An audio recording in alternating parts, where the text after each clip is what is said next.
and welcome to amputee Advocacy Media. You're watching the Journey Series podcast. I'm Mark, the co-host of the Journey Series, and I'm a brown man with brown eyes and glasses, and I'm bald. I've got a wine color or burgundy color shirt. I'm not sure. And I've got a painting behind me and a shelf with some knickknacks. Oh, and I've got a black and white beard. And I'm Crystal.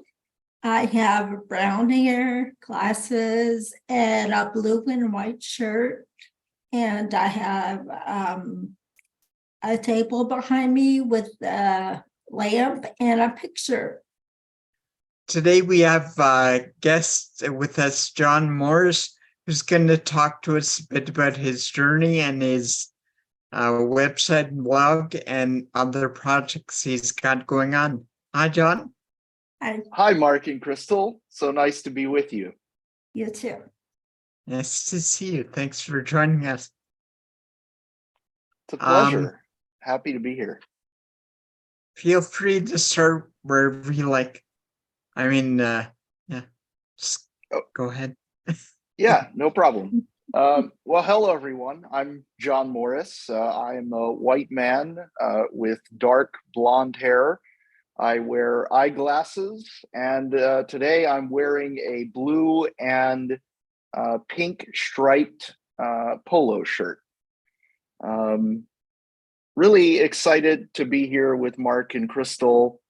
When they reached out, I was excited to be able to have the opportunity to share my story. It's one of an acquired disability, one that I acquired after a car accident in 2013.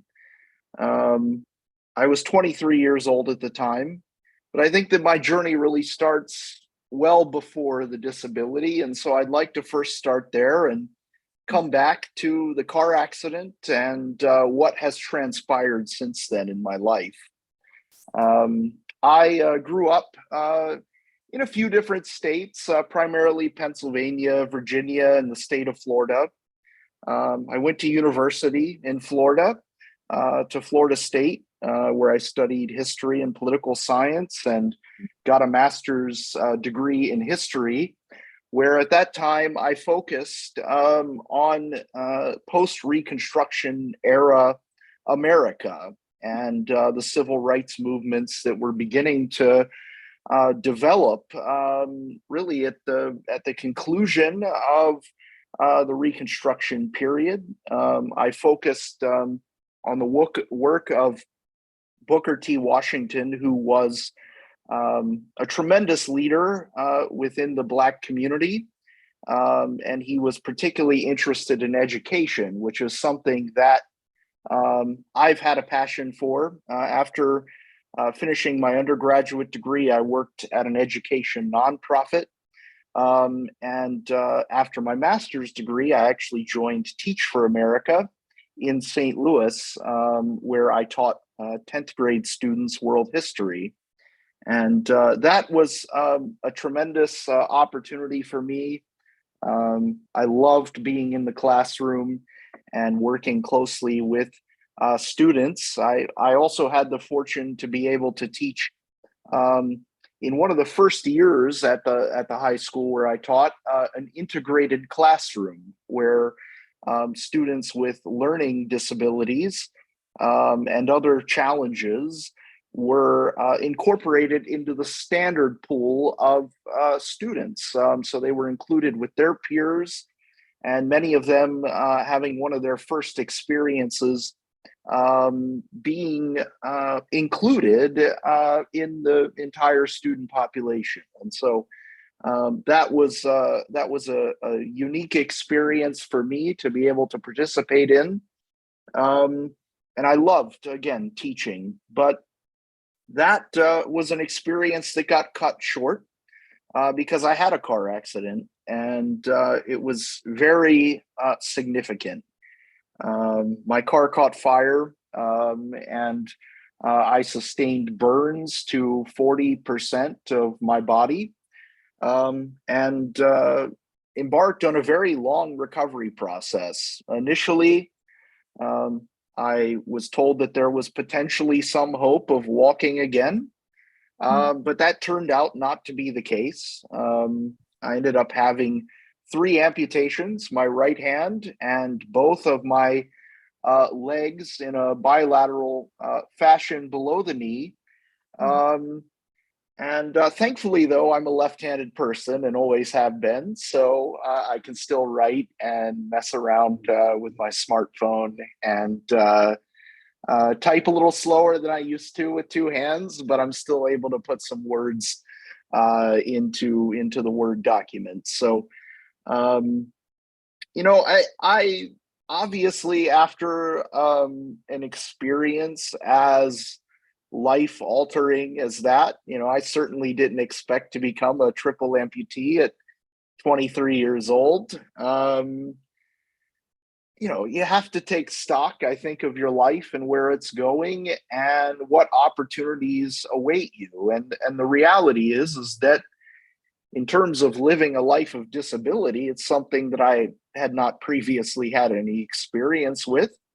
And within my circle of friends and the people that I knew and considered to be close to me, there were no people with physical disabilities. And apart from my grandparents who were aging, my grandmother who used a wheelchair some of the time, but could still get around at that stage of her life. And sitting in a wheelchair and learning how to drive the power wheelchair took some getting used to. But it also required me to sort of reframe my perspective on my own life. And as I said before, it's difficult to figure out sort of what opportunities await you in, the days and weeks following and even months and maybe even years now that I think about it, after such a life-altering circumstance. I didn't initially have very much hope at all. Prior to my car accident, I had been a very frequent traveler. When I was in grad school, I would go away on the weekends to faraway places just for a couple of days. And I was told that probably was not going to be possible for me again, that, I would never be able to have the freedom that I had once possessed, that I was going to require assistance and care throughout my life. And when you tell a 23-year-old guy that, who has really lived a carefree life up to that point, it's pretty shocking and hard to deal with. And while I never fell into any deep depression, I was certainly depressed. I couldn't envision what life was going to be like. A lot of the dreams that I had, the pictures that I had formed in my mind of my future life, did not involve a wheelchair or a disability. They were entirely independent of support from anyone else. But as I came to grapple with the circumstance, I had a few sort of light bulbs go off in my mind. And the first was that all of us are dependent on another person for something. And that helped me grapple a little bit with my physical circumstance at the time, in realizing that, yes, I need this type of support from others, but for my entire life, I've either had the support of my family, friends, the people who prepare meals at the restaurant, to change the sheets in my hotel room bed, who grow the food that I eat. All of this sort of this interconnected world of dependency is really what I recognize that we're living in. And that helped me sort of recasting my mindset but I also had to learn about being disabled. I thought that the world was going to be completely inaccessible to me. I had heard of the Americans with Disabilities Act, but I didn't really know much at all about it. And I started to discover those things and learn about the community when I started traveling. I was ultimately able to take a trip. I went out to see my alma mater, Florida State University, play in the college football national championship game. And that was a really transformative experience for me. If I hadn't taken that trip, I really don't know where I would be today, because it inspired me to create a resource for the community, which I thought at the time was very small. I mean, I thought, there are only a handful of disabled people in the world. I had no idea how expansive the community truly is and how vibrant it is as well. But I started this website because I felt that, the information that exists about accessibility was not shared widely enough. That a lot of the information that I had found in planning that first trip as a wheelchair user was either inaccurate or outdated. And I thought that I could bring some value to the community by doing that. I thought maybe 100 people would read my website. And I started getting emails from people all over the country and then the world, asking about my experiences traveling. And that's when I recognized that there was an opportunity for me to really expand the work that I was doing in accessible travel and speak to the needs not only of myself, but of other members of the community. And now more than 1 million people a year read the website. Disabled people, we are large in number.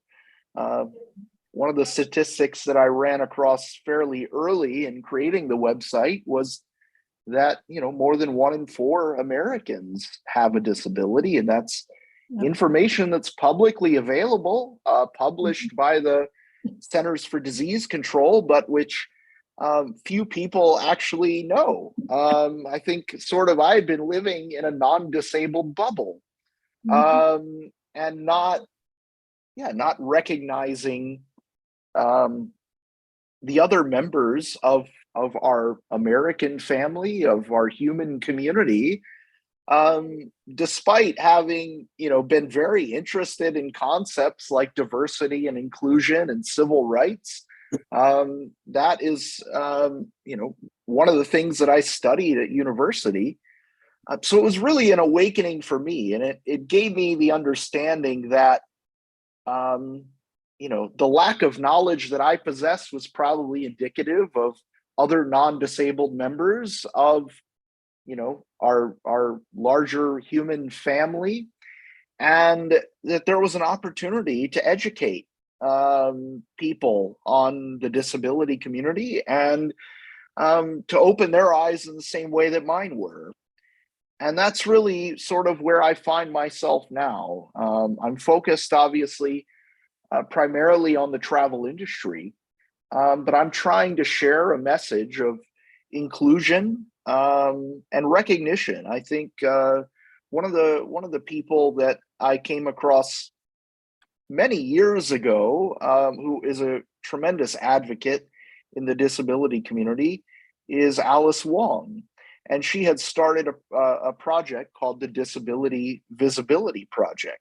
And I think really at the core of it, that is the thing that we need. I think if, growing up, disabled people had been more visible in the world and in the life that I was leading, that I wouldn't have been so ignorant about the size and scope and beauty of the community.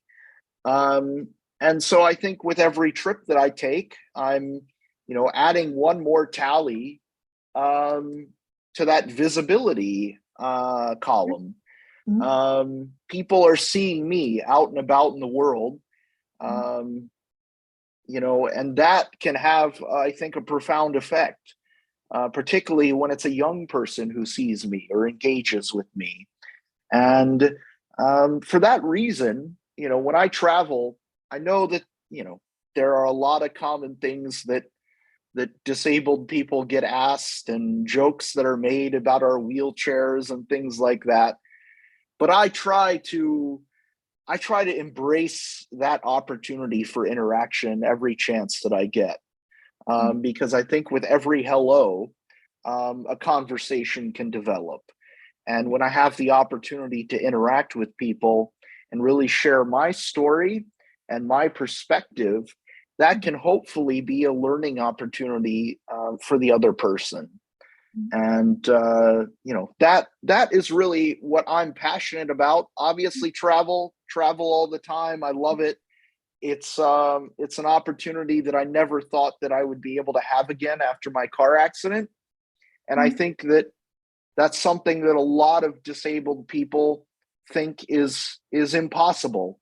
Traveling, enjoying time away from home, reconnecting with friends and family. And I'm trying to break down the barriers to accessibility that exist in the industry, but then also sort of open the door to opportunity for members of the community and readers of my website. That's an amazing journey, John, and it's remarkable how oblivious we can be to stuff that goes on in the world until it actually affects us. Right. And you started your conversation and journey on time. It's lately it's so important to be codependent on each other, on humanity. But the problem with that has become, and we've done it to ourselves, is that other toxic people that realize that you can't do this without me causes other people to not want to deal with them. And we have to be codependent on each other to advance in society. And, and that includes being able to realize that even though we have a disability, it doesn't mean that we're less than, and you can treat us the way you have been. So I appreciate you bringing that up. As far as in the traffic, so when you have, I love when people, acquire a disability or are able to use those statistics to better themselves and advance society through their business. And you use those statistics in a way that is helpful to people and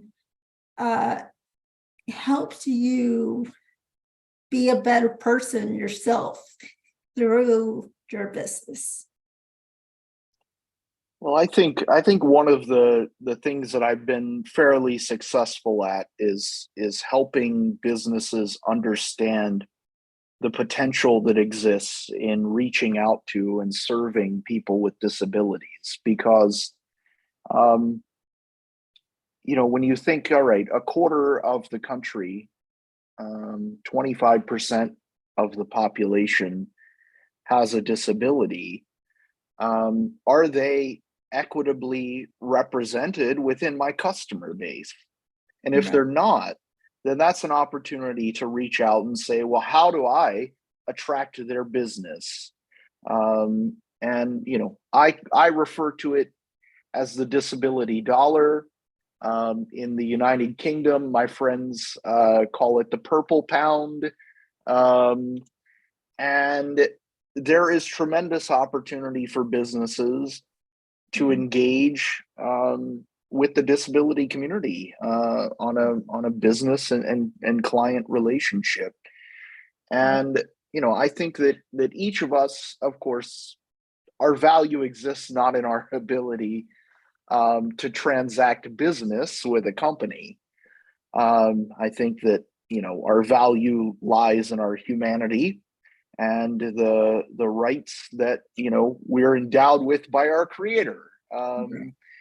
And that I think that obviously, when you're trying to convince businesses to invest more in accessibility and reach out to this community, there are two ways to go about it. There's the way of saying, well, it's the right thing to do, you must do it, you're supposed to do it, the law says you should. And some people are motivated by that, but others need to see opportunity, a return on their investment. And so I think it's really I think there's a line between those two perspectives, and you've got to be able to work on both sides of that line and communicate those messages in a way that can be impactful and actually generate action on the part of the people that we want to come into our corner and be advocates with us. And I think that really is something that has always been important to me, is restoring the voice of the community. And even though it's one that I joined fairly well on in my life, this happened, my car accident happened 10 years ago. And so I've spent more time in sort of the world of non-disabled existence than I have in the time of my disability. But I feel that I've been shaped and transformed much more substantially in these last 10 years than I ever had before in my life. And I think that I deserve a voice as a disabled person, but so does every person who reads my website and every person with a disability who doesn't read my website.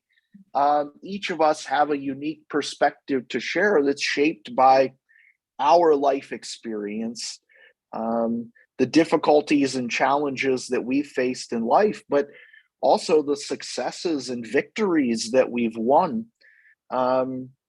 There is something valuable within each and every one of us. And I think back to something that my dad said when I was a kid, and I thought it was pretty novel at the time.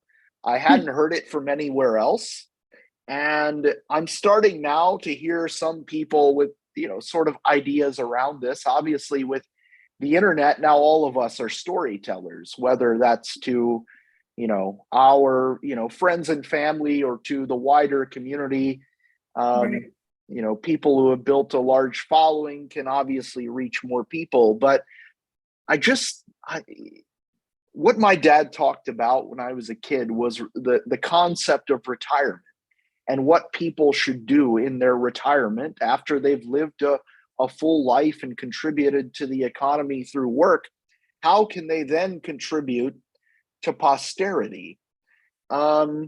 And his idea was that sort of in exchange for your retirement, your Social Security retirement benefits or your pension or something, that everyone should write an autobiography, share their life story. And while I don't necessarily think that's practical to require it and mandate it, I do think it is important to encourage people to share their stories, because I think even among some of my grandparents who have now passed on, I would love to have one more conversation with them to, ask questions about their life and learn more about, their time on this earth. And I think that, each of us have a unique story to tell. It's worth sharing. It's worth being heard and listening and hearing the stories of others. And, I think that that is something that's really compelling to me, and that obviously, I'm building a website and writing about travel, but I'm also sharing stories from my experiences on the road, good and bad, profound and comical almost in some cases. And I think that there's value in that. I'm starting to write my own story. And I love that. I love to have that opportunity, but I also think that, it's an opportunity that everyone should have. And I want to hear the stories of others, because that allows me to learn from them and from their experience, and then, to share what's meaningful with others. And I think that that's something that really has always guided me. I took that into the classroom. I told my students that, every time that you respond to a prompt that I've given you as an assignment, it's an opportunity to share a piece of yourself and your own perspective and the way that you think. And I think that, now in this digital world, there is just a tremendous opportunity for each of us to share the perspective that we've developed over the course of our lifetimes. Right. Exactly. We are all here to be teachers, to, when someone else is not strong in an area, to be able to show them, look at it from this perspective, and, help them see different side of it. And so, just you've done many things, being a teacher, doing this travel agency, now just something you never thought you'd do, but it's got to be incredibly rewarding. Oh, definitely. I think that travel is certainly a luxury. We're able to travel longer distances in an hour today than many people 100 years ago ever traveled in their lifetimes. And that, in my view, is a tremendous blessing in the time in which we live, that we're afforded such an opportunity to, connect with people, across the world, to, fly to New York to London overnight, have breakfast the next morning, and meet entirely new people. And that, I think, is tremendous. But oftentimes I feel like, and, not to get into something too controversial, but I feel like we silo ourselves sometimes within our own communities and not reaching out beyond. And I think that that's where really the transfer of knowledge occurs, is when we, I can tell the same thing over and over again to members of my community, and they say, yep, I've heard that before, I still agree with you. But the key is having those opportunities to sort of look beyond our area of comfort, our community of comfort, and step out beyond that, to have an opportunity to debate, converse, argue with even people who share,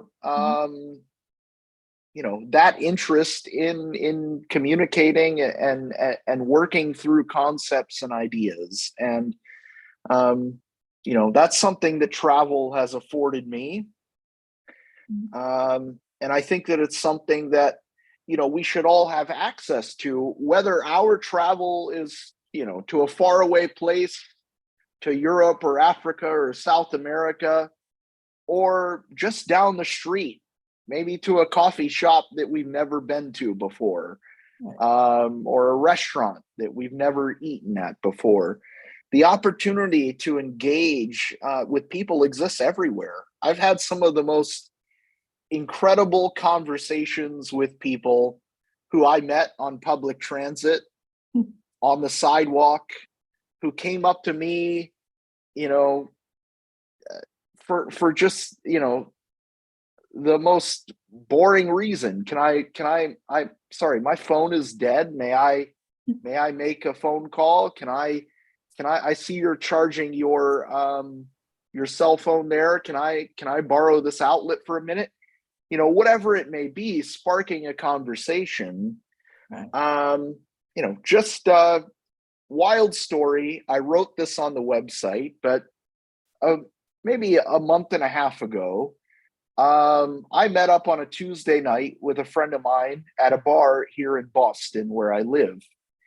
And we intended to just stay for a couple of drinks. You know, it's a Tuesday night. We've got to be up in the morning on Wednesday. And, you know, we're sitting there and a woman comes up to me and says, "Wow, this is a really awesome device you have." And I think a lot of us have heard that over and over again about our wheelchairs and might roll our eyes and be like, "Get away from me." But I think that this story demonstrates why you should say hello, because I said hello and engaged in a conversation of hours with a woman, and then her friend came to join. It turned out that they were flight attendants for Lufthansa Airlines, the German flag carrier, and they were staying just down the street, a couple blocks from my apartment building, in a hotel here. And they invited me to fly back to Germany with them the next morning. Well, it turned out I didn't have anything on the schedule that couldn't be moved around or that I couldn't work on from the air. So sure enough, the next day I met up with them at the airport, flew to Germany with them on a buddy pass. You know, it was just an incredible, weird, wacky opportunity, but it would never have been possible if my wheelchair hadn't piqued the woman's curiosity, Right. and if I hadn't responded in earnest with a hello. Right. And that, I think, is just something that we need to do more of in connecting with people who maybe we don't have much at all in common with. A middle-aged flight attendant from Germany. I don't know what did I necessarily have in common with her other than a joy of travel, I guess, and that connected us.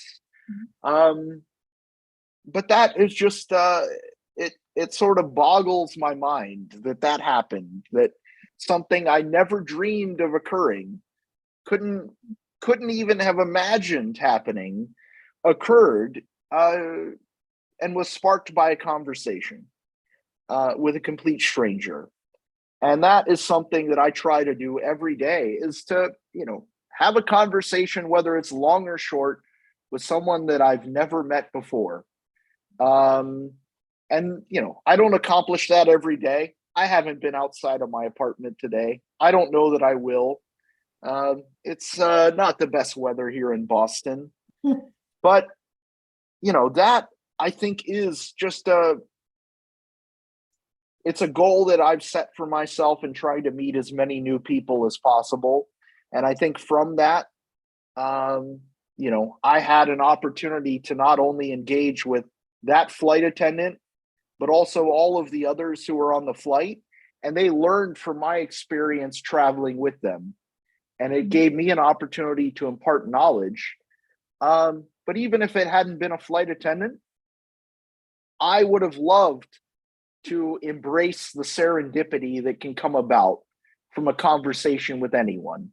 One time I was in Paris and I met a guy, and we ended up going to the Louvre together. Nothing beyond that, didn't even exchange phone numbers, but I had a wonderful half day with him. And it's something that I still remember to this day. And I think that is just sort of an example of the learning that can occur from one another, the way that we can impact one another's lives. And I just encourage people not to shy away from that. That's amazing that you got to have those opportunities. And you know, a lot of what you talked about expanding your horizons by traveling, if not around the world, then down the street or just to someplace different to expose yourself to a different perspective. Now thankfully some of us are able to take those opportunities, but there are a lot of us who, other than those people that silo themselves, they're siloed by the bigger systems around us, right? And I'm wondering, what do you think we can do to restructure or rebuild those systems that aren't working for us and that are keeping us out of those experiences and being able to travel to places? Well, I think one of the things that I view as one of my top priorities, and unfortunately it's one of the areas where I haven't been able to achieve any real successes yet in my advocacy, is the lack of transportation that exists, not in urban communities, which is, I typically, when I'm traveling, I go to big cities. I live in a big city where I have access to an accessible subway system, city buses, Uber and Lyft are even wheelchair accessible here in Boston. But people who live with disabilities in rural areas where there is no transportation whatsoever, whether you are disabled or not. And I think back to, after my car accident, I got my first wheelchair. I had no real say in the matter of what I got. I knew nothing about wheelchairs. They said, this will be comfortable for you. And I said, okay, that sounds good. So I got the wheelchair. Yeah, it was fine. I mean, it was a good wheelchair. It had some of the features that I needed, tilt and recline and things like that. It had wheels, right? It had wheels. That's what I needed most of all. But at the time, my parents, who after the car accident, I needed support. So I had to move back in with them. And they live in a rural area where there is no public transportation. There are no sidewalks. Around my parents' house is acres of trees, like, very rural area. The closest city with a public transit system, 30 miles away. And so I understood very early on that, I either need a vehicle of my own or I need to get the heck out of this rural environment in order to have any engagement with the world around me. I'm not saying there's anything bad about, watching the deer and squirrels play out there. Absolutely not. That's lovely and beautiful. But at the end of the day, if you want to go to the movies or to a restaurant or meet up with your friends, you need to have some access to the outside world. And so, rural transportation is something that I'm very passionate about solving. What the solution specifically is for that, I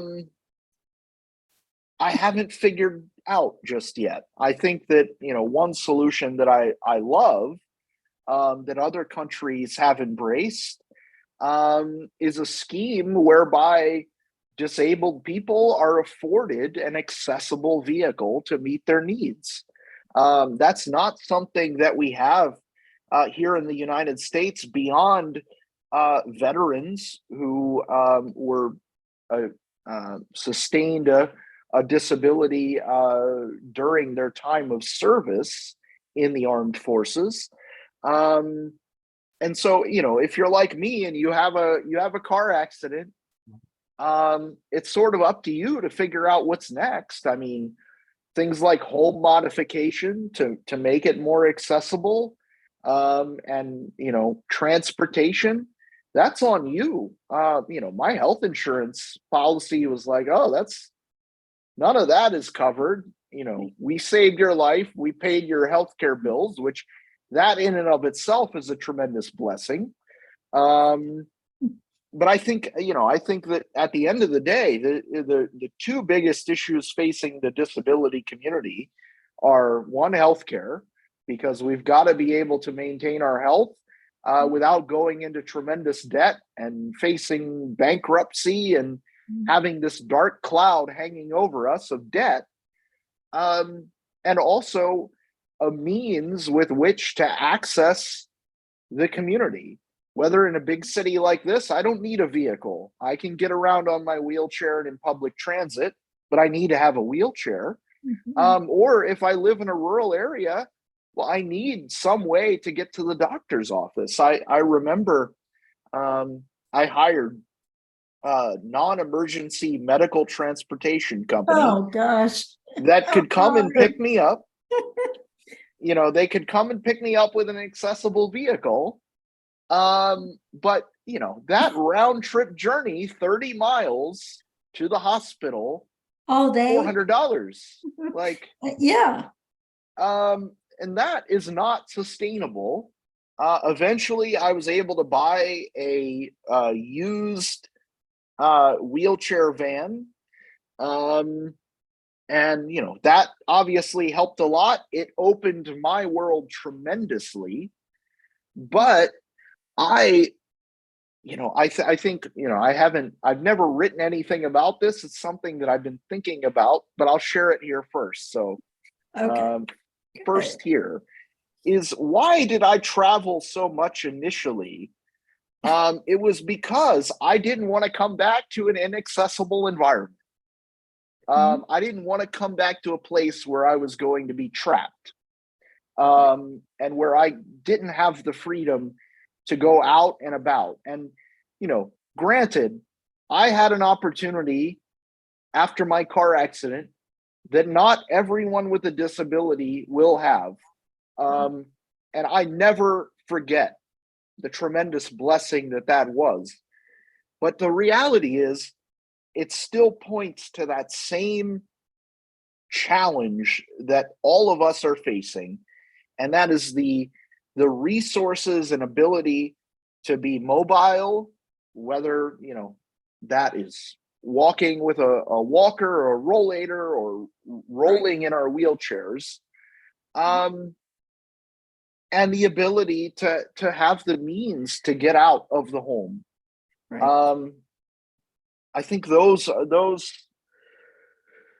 challenges are critical, and I don't think that our leaders are approaching that with the urgency that they need to be. No. And there are a lot of voices out there, and we're banging the drums and saying this needs to change. But I think everything that I see in the news about support for the disability community seems to be focused on cutbacks and curtailing that support, and that is shocking and frightening. Exactly.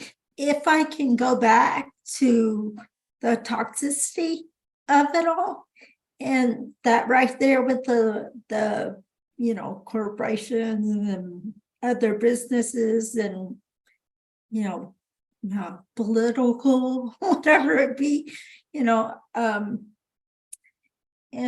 gaslighting and all the stuff that they do, and then making us as a disabled community feel bad about who we are, and our ability, our inability to be able to do things, So when that happens, then of course there's going to be a breakdown of what we can achieve or what we can be and how we can help humanity succeed in things.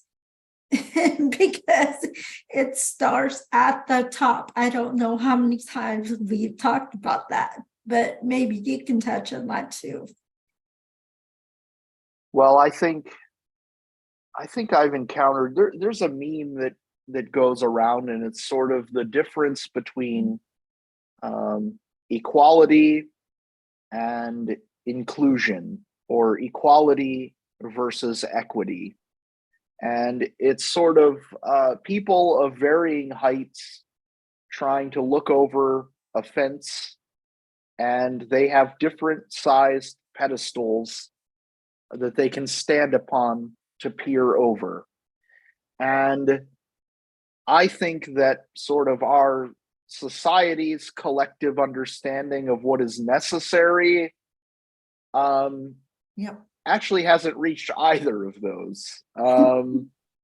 We don't have equality, we don't have equity, we don't have inclusion.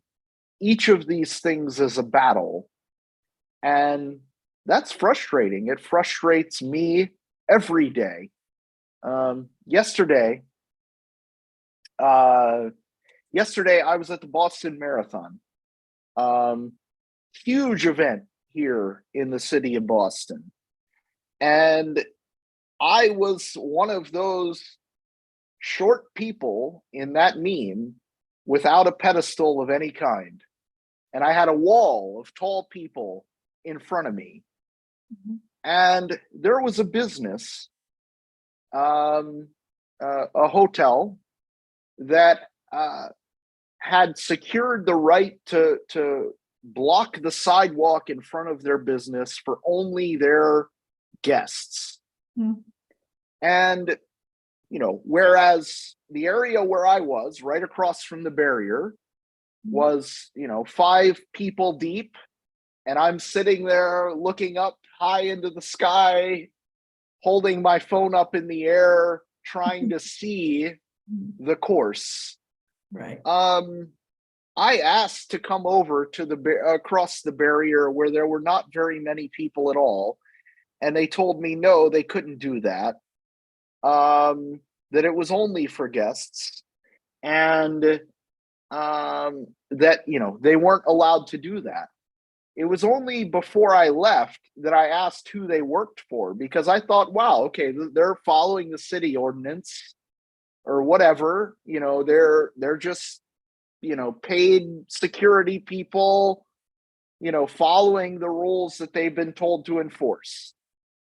It was only after that I realized all of these people who had denied me the ability to come over and actually see the wheelchair racers come to the finish line were actually employees of the hotel itself. Yep. And their perspective on what the right thing to do there was wrong. It's not as if there was a line of 200 disabled people in wheelchairs, trying to get in, or that there was, 100 people faking a disability to get in. No, there's a triple amputee sitting in front of you in his power wheelchair, and he can't access to see over all the people. And I can't press my way through, the people as others could, lest I run over their toes and then be guilty of some crime on my own. And I just think that we need to rethink the way that we as a society as a whole approaches anyone who has some particular impediment to equal access or equal opportunity here in the United States. Because I think that, a lot of these things can be overcome. If something is keeping someone locked in their home, well, how can we as a society come together to solve that challenge and grant them access to the community that they themselves should be a part of? We do this in a lot of areas for other communities. And so I think that, it's time to include disability in the diversity, equity, and inclusion discussion. And I don't think that, we're there yet. I see a lot of companies in terms of their hiring objectives, like, well, we want to get to 1% of employees with disabilities. Well, that's only, 4% of what it should be. And so, yeah, there are definite people, just people in general, and businesses too, that are making a concerted effort to actually be inclusive and, diverse, both, and it's very obvious when they're genuinely doing those things. And then, but you talked in your pre-interview about how sometimes that campaigning of accessibility and inclusion and all that is only being done on a shallow level. They're only doing it for trending purposes or whatever. Talk more about that, please. Yeah, I think a lot of the DEI initiatives, and not just those that impact the disability community, but many of other groups who have for a long time faced limited opportunity. I think we've been impacted by DEI initiatives that are at the very best surface level initiatives. Let's put a disabled person, a picture of a disabled person on our recruiting and hiring page, but let's toss out their application when we see it come through, or judge them on the basis of their disability during the interview process. I mean, I think that, there are many people, and, I think that, well, let me go back a second. I think that it's not shocking at all that the majority of disabled people who are currently employed have invisible disabilities, things that they can hide and not claim, at least in the interview and recruiting process, as part of their identity. Whereas, someone like me, a triple amputee who is a burn survivor with scars on his face, I can't ever hide that. It's not possible. And I think that also, some other things that I think about is, if I were to submit an application to a company right now, well, I can't even hide it in a blind interview because they see my resume. And what is it? Well, right. Building a website about accessible travel for disabled people and advising on accessibility within the travel industry. Right. Pretty good chance this guy has a disability. And so I think that,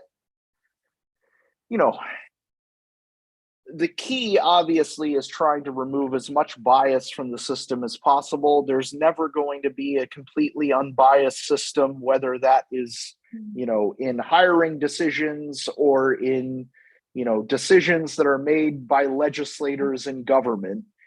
We are each bringing our own collection of biases, sort of like charms on a bracelet, to the areas in which we engage in our professional lives. The key is, I think, providing people with an opportunity to self-assess their own biases and try to account for those. But I think that many of us, and myself included at one time, and maybe even still today, I'm sure I haven't rooted out all of the biases that I've formed in my life over time. But what I do invite people to do is to point those out to me. I want to be made aware. I'm not hiding. I'm not attempting to be ignorant of my own reality and understanding and perspective. I want to be educated and learn from other people. And I want to try to give everyone that I encounter a fair shake. And that's why, whether, I'm approached by a stranger in a bar or the homeless person on the street, I'm still going to say hi, no matter who they are. And, I may, after the fact say, well, maybe I wish I hadn't done that in this occasion. That took a lot of my time. Okay. But I think when we say I'm going to do the right thing every time, and we make a commitment to do that, that we're going to win sometimes, lose other times, but on the whole, we'll be better for it.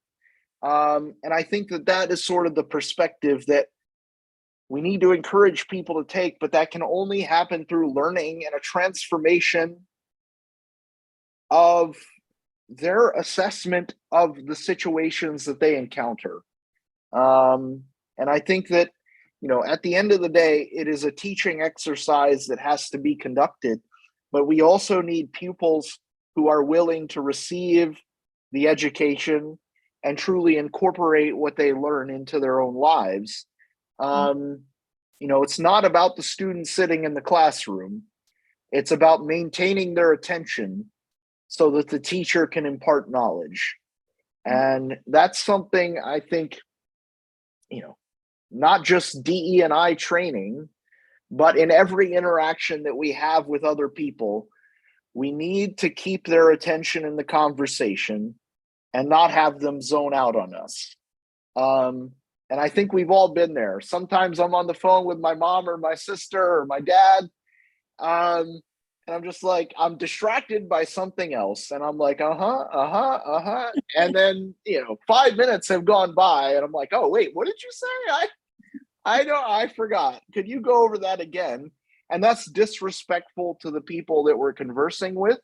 And I think, problematic for us. And so I really try to be mindful about the conversations that I'm having, either as sort of the person on the receiving end, or as the person who is sort of leading that conversation. My thought is, how can I maintain this person's attention, and drive them to take something, from what I'm sharing. So that was a good episode we did with John today, Crystal. Yeah. Well, it was a bit long though, so what we're gonna do is obviously publish part 1 this week and publish part 2 next week. So Awesome. stay tuned. Okay. Bye. Bye.